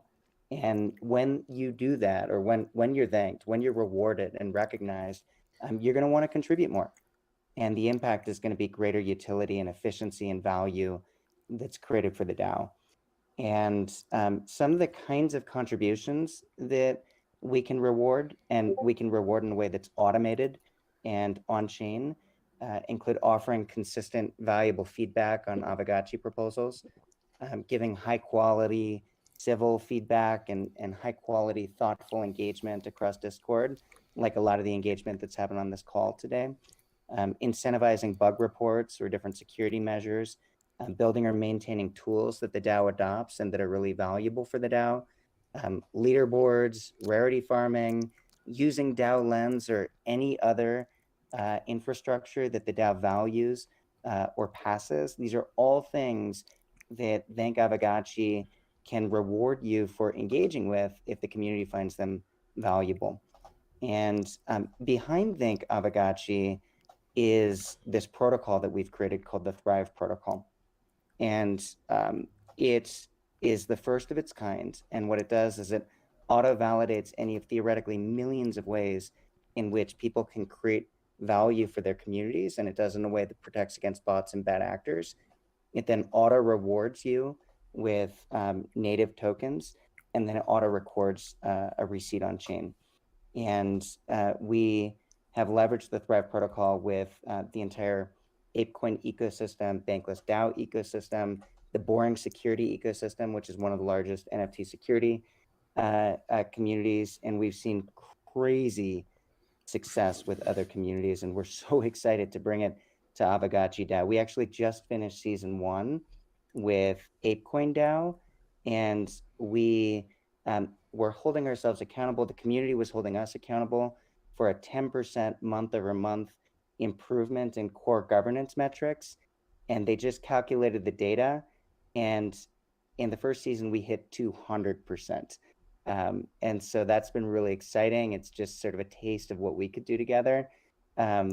Also, I'm sure a lot of you know, because you've heard me on other calls, but our SIG prop passed last week, and now we're on to the core prop, and a lot going on obviously this week, but I think and I hope we're in a positive position, and I'm really excited to soon have the opportunity to collaborate and support the DAO. And as Hefe talked about, we have an ongoing vote in the ThriveCoin thread for Thank Aavegotchi board members, assuming that the proposal passes.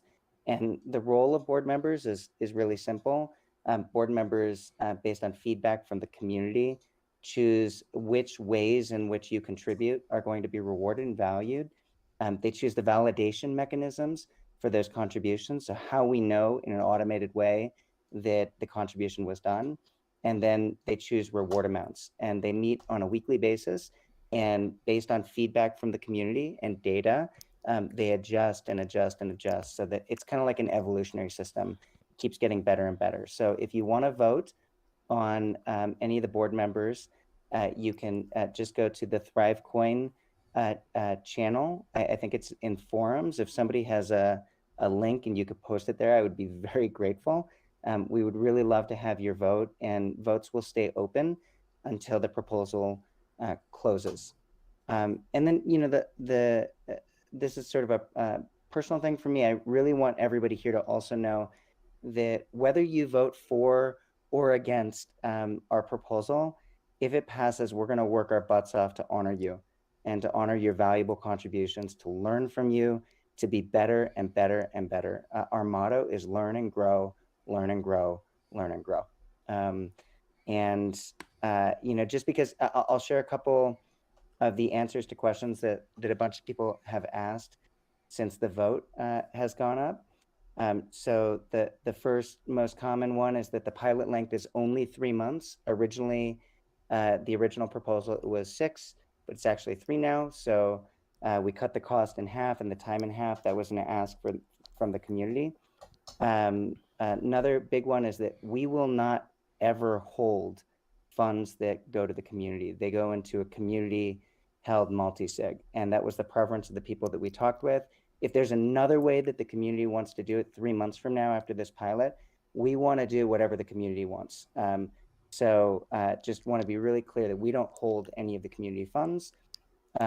Additionally, to avoid conflicts of interest, board members are not actually compensated by any of the Thank Aavegotchi community rewards that they create, because it could potentially be a conflict if, you know, as a Thank Aavegotchi board member, you're compensated by rewards and reward amounts that you're helping to create. This has been the case in all the communities that we've supported, and I think it's been really important for building trust in the community with this initiative. And then the final thing that you guys should know is that we're testing 3 different rewards formats in this pilot. And the winning rewards format, if as a community you feel that we've created a lot of value and decide to renew for another pilot term, we will double down and only do that rewards format for the next 3 months. And so the 3 formats that we're testing, the first one is a raffle-like format. The second one actually gives you Ghost for every contribution that you make. And the third one is rarity farming style. And, you know, I guess the last thing I want to say is, look, we're here and we created this proposal because we really believe that you deserve to be rewarded for the contributions that you make to this DAO, and also the contributions that you make to Web3. And we believe that when that happens, we'll create greater utility, efficiency, and value for all of us. And we're really grateful to have the opportunity to spend so much time together over the last couple of months to learn and grow with you. And hopefully now we're going to get to create massive amounts of value with you. And I would love to answer any questions that you have as we come to, I guess, 2 more days in the core proposal. Anybody in the audience here, feel free to ask your questions. I'll keep an eye out on the chat. I have a question. Actually, you quickly you'd gone over the advisory board members and their participation for rewards. So just to be clear, if you are going to be an advisory board member, you will not be able to receive ThriveCoin rewards for that season that you're sitting on the board, right? Aside from your, that is good to correct. know. Yeah, it's good to know. Yeah, that's correct. Aside from, you know, some with other communities, what we've done is that they receive 20% of the value of, you know, what ThriveCoin gets, which is separate from the rewards. So they do get something, but they don't get anything connected to the rewards that they're creating or offering. Yeah, no, it makes sense. I see Senate coming in here with an epic announcement. Says we heard back from the BD team at Polygon this week. They got a green light to officially announce strategic partnership with Polygon. They're freaking excited about the fact that we will get the chance to hopefully support Aavegotchi DAO with the Thrive protocol. Yeah, this is like a little bit of alpha that, you know, I don't know that it should have been announced right now, but it is worthwhile to note that we have a major partnership with Polygon in the works. We're super excited about it. They're super excited about it. We've talked with them about Aavegotchi and the Aavegotchi community quite a bit. We're excited to do a case study if the Aavegotchi community is excited about that as well, on the impact of the work that we do together. There was a leader at Polygon, one of the 3 leaders at Polygon DAO wrote a fairly long tweet thread that was retweeted by all of Polygon about the impact that we had at Bankless DAO. We increased engagement by something like 187%. You know, like top contributors contributed 40% more. They said that we're an essential component of the future DAO stack. I mean, it was a pretty big deal. Wow. And you know, so we're really excited. You know, we love sort of the connection there, and hopefully we'll be able to create just such a badass case study that we can show off to everybody. That's exciting. Oh man, that's exciting. So I guess the last point they touched on there is the actual advisory board election that's currently going on right now. So we have directed friends to the ThriveCoin thread.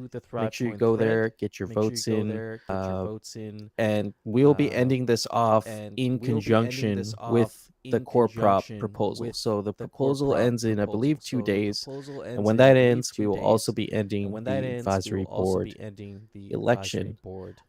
Can you maybe quickly touch on some of the following steps after the board members have been elected?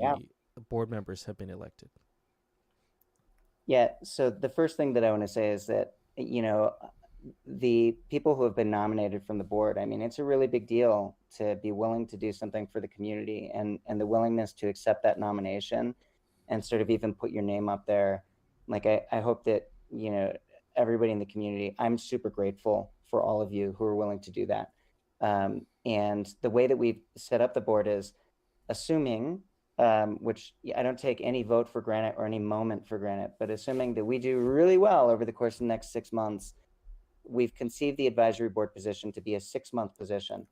And if you've gone to the ThriveCoin thread, you'll notice that advisors are connected. And this was new. Aavegotchi, the community wanted to do it this way. We think it's so interesting. And, and I think it'll be an example for other communities. But most communities have just chosen to elect, a board of 7 people. Aavegotchi chose to create this idea of pillars so that we can make sure that somebody comes from, each of the really important areas of contribution within the DAO. So every 6 months, somebody in that pillar will be able to switch out, and, we'll hold another election. And so if it's the case that you don't, win this kind of first election, there's still going to be the opportunity for you to serve. And if the person that you want to win doesn't win for a pillar, there's going to be an opportunity for that person to serve. And it's actually quite important that, there's some rotation there, and that all voices in the DAO are heard, because that's how we're better together as a community. Well said. And I didn't directly answer your question. I apologize. So next steps, it's going to go fast. So if in 2 days, we have earned sort of your vote and the vote of the DAO to give this pilot a try, we will go to work immediately. And the new board will go to work immediately. So they'll choose a couple dozen starting ways to contribute across, usually with other communities, it's across 5 or 10 different platforms. They'll choose the validation mechanisms and the rewards for that. And our team will be running like crazy to get ready for launch, because on June 1st, we're launching season 1. Hell yeah. Hell yeah. Like 3 weeks away. That's awesome. So if this passes, we're going to make it happen. We're builders, like, just at our heart and core, we're builders. The process that, like, is filled with uncertainty at all is this voting process. But once we actually get to do work, that's where we think we shine. And, I'm really, really excited for season 1. And the voting process in Aavegotchi DAO is like you've walked over the coals. You've walked through the coals. You made it to the other side. That's what it feels like every time I put a proposal through. It's just that uncertainty of just what's going to happen. It's like you want it to be over, but you got to still wait the 7 days. Yeah, I think you guys, really good feelings behind this proposal, and I still have a really positive sentiment about everything. So. Cool. Well, I really appreciate it. Super, super excited to collaborate with all of you. You've probably all known how accessible Senate is, or I am, or frankly, anybody on our team is. That'll continue. When I think about friendship, I think about friendship for life. Absolutely. So we'll continue to be accessible, and we'll continue to figure out how together to win. Yes. Anyone have any last questions for either Senate or Thrive Giraffe before we quickly move on here? I think we should touch on rarity farming. I know we've had an ongoing discussion around it, but just to get an idea of when are we thinking for starting date, and what are we thinking for necessary features that we want to implement this time? I know, no futuristic. I'm trying to just move through the docket and make sure we cover everything, even though there was some spicy stuff in the docket today for sure. But I think we should just quickly touch on rarity farming here. Oh, rarity farming. Gotcha. Sorry. Oh, Thrive Giraffe Thrax is quickly asking here if you guys can withdraw his name from the artist pillar. I guess that was his request. Yeah, absolutely. And Thrax, we've really appreciated collaborating with you over the last couple of months. You've been really great. So hopefully that'll continue in some form. But yes, and also absolutely. another one actually now just thinking about Thrax's question. I just want to make sure that we got Musashi in this as well, because I know he was so he's in there as highly engaged non-core pillar. So just want to make sure we recognize builders like Musashi, and he's in there too. So appreciate Senate for recognizing that actually immediately and getting on that. So that's all good there. Yeah. For those of you who don't know, and if you voted in the first couple hours, we were a little bit late getting Musashi's name up there, and it was our bad. So it's up there now. If you voted in the first couple hours, please take another look at it. Yeah, really appreciate, Musashi, your contributions to the DAO. And if you look across sort of that list of people who are willing to lend their time to being on the Thank Aavegotchi board, it's really an incredible group of people who have lent a lot of time and love and energy and effort to this. Yeah, absolutely. And just extending that a little further, if you are in the audience right now being like, dang, I should be on that list, do not worry. This is the first iteration, and so there will be subsequent elections. We want to make sure that everyone who wants to be involved gets an opportunity to sit on this board. It will be a rotating board, so there'll be periodic elections there. So keep an eye out for that, and definitely reach out to me and let me know, so I can have you on my radar as well and vouch for you if you want to be a community contributor. Yep. Yeah. There's no losing here. No losing here. It'll rotate, and as long as we create value together, and if you want to contribute value, you're going to have the opportunity, and everybody who contributes value is going to have the opportunity to be rewarded, to be thanked. Absolutely. Okay. I'd just like to quickly touch on rarity farming here. There's some conversation going around rarity farming, and we were talking about implementing possibly smithing rewards for the next season of rarity farming. And so smithing is a feature created under the Forge, where you can break down an item and fractionalize it into its components. And you can also take those components and recombine them with schematics to create new items. And so the rationale for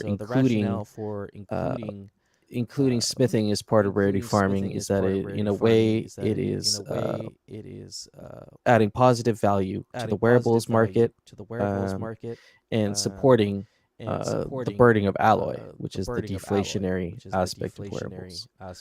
And so that's been one aspect, and I believe there was a small percentage that was suggested to be reallocated from kinship, and correct me if I'm wrong here, but I thought it was XP, and moving that small percentage to smithing.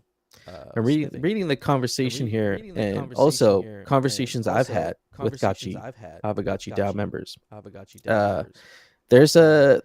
There's been some interest in possibly including fakes. We have some really big fake gotchi collectors. The fake gotchi ecosystem has, in my opinion, created a lot of value. And so I think it would be reasonable to consider something like that being inclusive as part of rarity farming as well. There's been adjacent discussions around what do the future of our protocol rewards look like, and that's a much bigger discussion.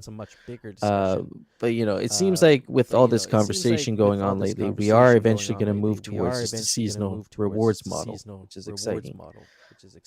But yeah, what do people think about adding fake gotchis as part of rarity farming? I mean, some could argue that fake gotchis, since their inception, have created as much value, maybe even more value than what the forge has created thus far. And so it might make sense to consider being fake gotchi, having fake gotchis as part of this, as part of rarity farming as well. There's an element of rarity with fake gotchis themselves, and so points could easily be assigned there as well.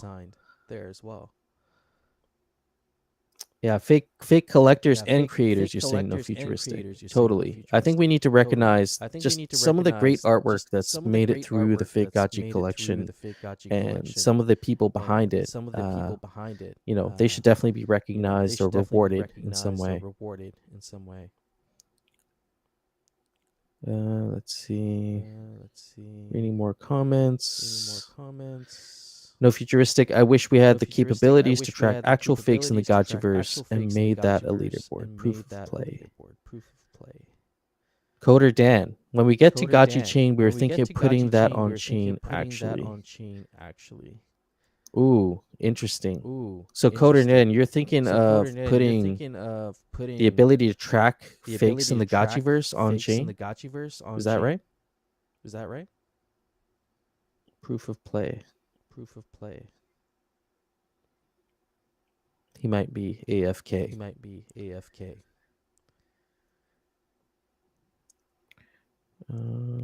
On-chain data. Yeah, my count. Step 1 is to reawaken the fake awareness and recognize value creation and its potential. For sure. Yeah, Grimm's got to get rewarded for sure. He is one of the biggest collectors, if not the top collector. I see Dr. Wagme posting thoughts on rarity farming. Basically keep smithing separate but parallel. So smithing could be its own line of rewards competition, similar to the Alchemica spending competition.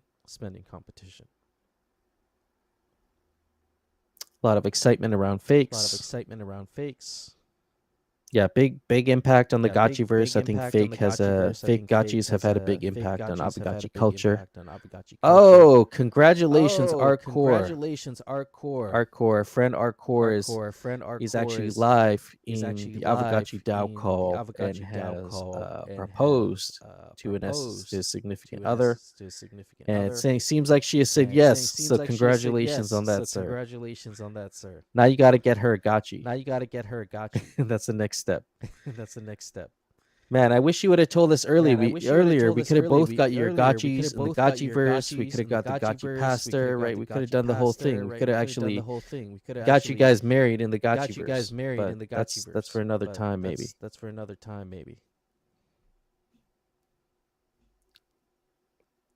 She can transfer the gemstone ring to her. You guys can transfer the gemstone ring back and forth.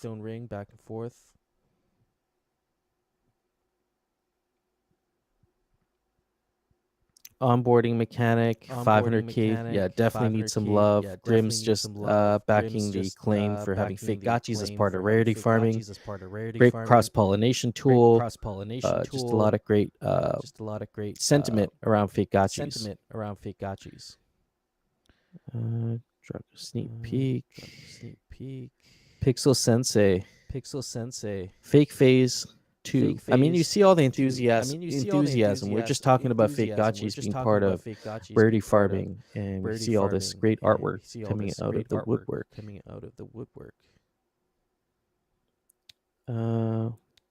Okay, so actually, opposing opinion here, Light Piglet does not agree.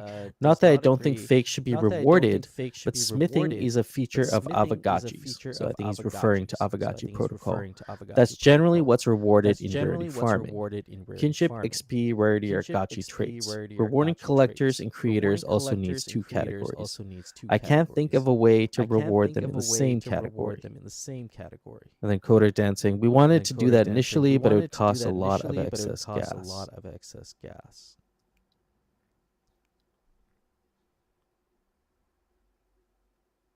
Oh, that's cool. Very cool picture. No futuristic. Where's the one that passed? Okay, just like what do we think in general? Do you think do we think that future rarity farming seasons, even the upcoming one, should even have fakes involved, or is this something that we should have as a separate conversation? And maybe having, like Dr. Wagme says, a parallel reward stream, a parallel rewards track for specifically fake gotchis, with its own allocated budget, and occurrence, interval, all that. Art cores engaged. Oh, my Callum, you got a bounce gate set up. GMI.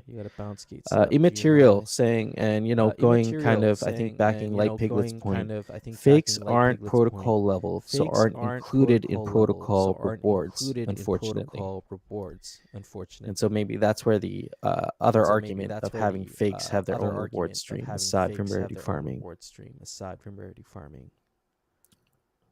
We got player rewards budget independent of rarity farming rewards. Could easily look at that. Yeah, so we could look at the player rewards budget as well. But moving forward for this rarity farming season, do we see like some sort of a smithing, if that is directly a protocol level event? Do we see smithing being part of this rarity farming? Well, actually, no. According to Dr. Wagner's previous point there, it's going to be its own track. So are there any specific changes we see happening to this rarity farming season? I think June 1st was the proposed date to kick it off.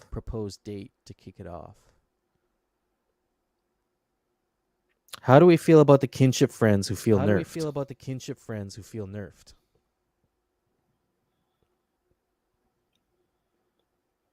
I think it was Dr. Wagme that made a point earlier that kinship, the idea of kinship was actually to foster engagement. So you were going to pet your Aavegotchi manually and interact with it. And that was supposed to be the measure. The competitiveness would have come from how reliably can you hand pet your gotchi. Of course, a lot of us have our gotchis hooked up to bots being mechanically pet.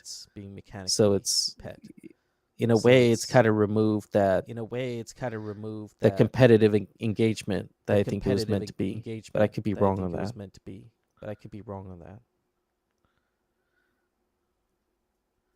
No rank, so it doesn't matter to me. Like most nerfs, we'll likely grit our teeth and proceed.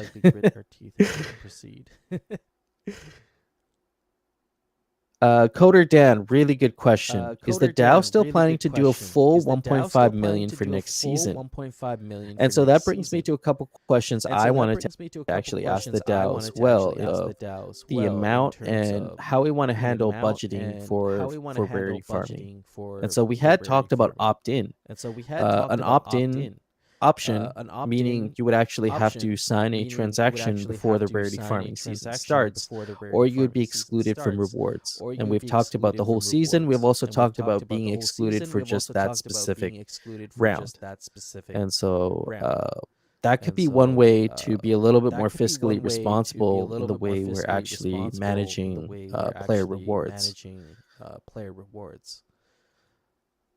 We've also seen the discussion of making rarity farming at least partial or even a full percentage representation of either how much is in the treasury or how much revenue the DAO is making. Thrax here, yeah. Can we please start making our rewards a percentage of our income? And so we should really have this conversation of sustainable rewards because it's a large amount of funds that we're giving out, and the return on those funds has been diminishing with subsequent rarity farmings. So if we can be a little bit more fiscally responsible through things like opting in, making rewards a percentage of either the whole treasury or a percentage of revenue made by the DAO, then that might be a more sustainable path for us to continue rarity farming while also being able to use rarity farming as a promotional tool. I think Aavegotchis are the only asset I've seen that pays out the way we do, where you hold an asset for like a year and get your money back in the first couple seasons or in a single season. It's the rewards have been really good, but I don't know if it adds any more value at this point in giving out $1.5 million every 3 to 4 months. Yeah, the percentage amount, what Thrax is saying, the percentage is literally sustainable forever because it's almost a no-brainer because the smaller the treasury gets, the smaller percentage, the percentage amount will be smaller as well in relation. Coder Dan saying depends on how you define income. Technically, the DAO recently just received a large boost to its protocol rewards last quarter. Are you Coder Dan? Are you referring to the additional 25% that the DAO got? This or maybe. So we're looking at percentage. Flame is saying percentage of our income plus a limit, so we don't go from 1.5 million to 15 million. That's actually a good point. We can make it a percentage, but also make sure we have caps in place, so we're not going over the 1.5 million. We also want to make sure that we are taking situations into account where things become wildly successful.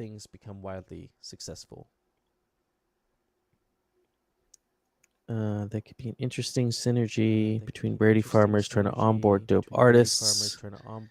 Artcore, thank you for your kind words and your support. Aavegotchi family, I'm fulfilled with the joy and happiness to have you all. Big love to you all. Okay. I mean, I don't want to take too much time. I think Coder Dan, you probably got to sign off here pretty soon. And so, with that being said, my takeaways personally from this conversation regarding rarity farming is we should be thinking about percentage terms, and opt-in is definitely in the cards. So why don't we follow up with that next week? The other thing was actually with Dr. Wagme, with the smithing rewards possibly being their own track. So we have a few things to discuss and follow up for next week. I'll write some notes. I'll get some notes down there for that. Other than that, appreciate all 58 of you joining us here live in the DAO Discord, and also all of you listening live currently through the live stream. So appreciate y'all hanging out with Aavegotchi DAO, and I hope y'all have the good rest of your weekend. We will see you next week. Peace out, friends.